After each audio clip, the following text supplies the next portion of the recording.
The high school boy with a sick grandma. Chuka was always at the bottom of his class, not because he didn't care, not because he was stupid, but because life outside of school had already made him a full-grown man. At 15, Chuka was the only one taking care of his sick grandmother. His parents had died in a car crash when he was 9. Since then, it was just the two of them, in a small one-room house with a leaking roof and no electricity. Every day, after school, while other students went home to rest or play games, Chuka rushed to a mechanic shop to work. He tightened bolts, changed tires, and cleaned engines until sundown, just to earn 1,000 naira to buy food and medicine. When he got home, he'd cook, bathe his grandmother, help her to bed, then collapse from exhaustion.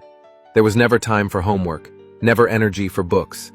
At school, his uniform was always dusty, his books torn, his eyes heavy. Teachers called him a distraction, students laughed at him. They never asked why he never smiled.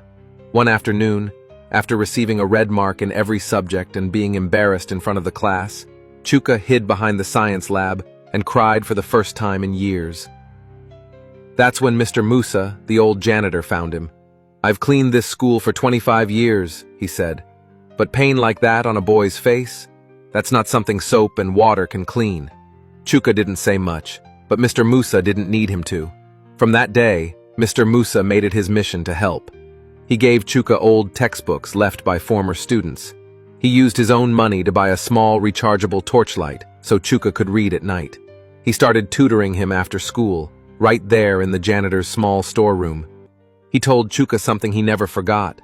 When life buries you in darkness, don't panic. Seeds grow in the dark too. Slowly, Chuka improved. He didn't become a genius overnight, but he passed his first math test in 2 years, then science, then literature. He began answering questions in class. The same teachers who once ignored him now nodded in approval. His classmates stopped laughing. Some even asked to copy his notes. By the end of the term, Chuka was ranked number 8 in the whole school.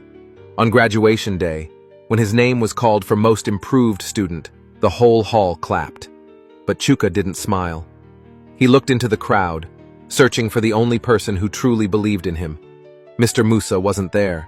He had passed away just 1 week before, quietly, in his sleep. Chuka held up his certificate with tears in his eyes. He didn't win it alone.